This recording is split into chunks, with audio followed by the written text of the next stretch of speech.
I'm serious. Stand down until I get back." Detective Alan Shepard read the text, but he didn't respond. He also didn't stand down. Pocketing his phone, he looked out the rain-dotted windshield at the dark, deserted parking lot. The raindrops were getting bigger, thicker too, like globs of slush. It was early for snow in Seattle, but he had a feeling they were in for a white Thanksgiving. He didn't mind. He just hoped he'd be giving thanks this year for a closed investigation and some evil sons of bitches behind bars. Or dead. He'd be especially thankful if they were dead, and that was why he was here tonight. Backup would have been good, but he couldn't wait. He was too close and everyone else was too far away. Special Agent Melissa Walker, the one who'd sent the text, was all the way across the country in D.C. to bury her partner. Alan's own partner, Detective Damian Arruda, wasn't involved with this somewhat off-the-books investigation. Alan still felt guilty for leaving Damian out of the loop. Early on, he'd tried to bring him in, but Damian hadn't believed him. He hadn't seen the murder of Alan's beloved wife, Sarah, as anything other than a random act of violence, and the evidence had been on his side. If Alan had been in a clearer frame of mind at the time, he probably would have agreed, and he'd have dropped it.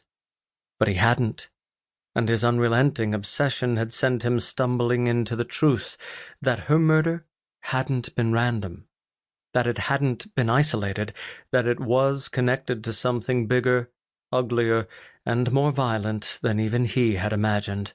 Once Alan had learned what he was really up against, he'd deliberately left Damian in the dark. He couldn't bring him into this. The monsters had already taken Sarah. They weren't getting their hands on his best friend and longtime partner, too. And anyway, Alan wasn't so sure tonight was going to play out by the book. He absently thumbed the pistol resting on the console of his car. It was loaded with a round in the chamber. All he had to do was click off the safety, and he was ready to take out these assholes if it came down to it. Or even if it didn't. Tonight there was a very blurry line between Detective Shepard and the grieving widower in search of an eye for an eye. If he had to falsify a report and claim self-defense, he would. But he wouldn't lose a moment of sleep over killing the man who'd murdered Sarah and one of her students. If Damian were here, he'd never let Alan go through with it, neither would Melissa. Melissa's late partner, Shell, might have been on board with Alan's plan, but there was no way to know that now. Alan suspected he had the man's blessing from beyond the grave, though.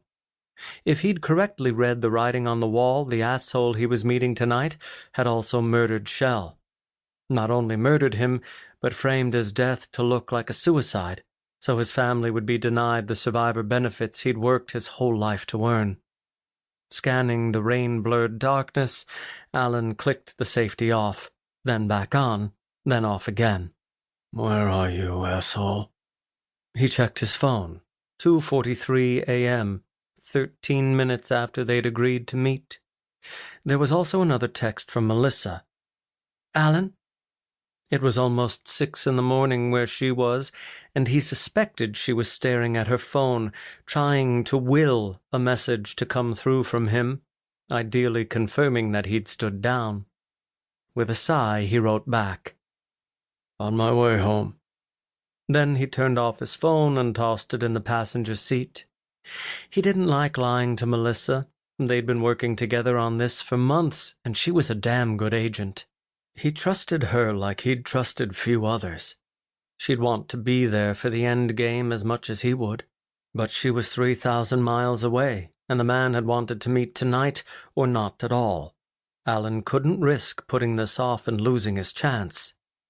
And even if she were here... He glanced at the gun.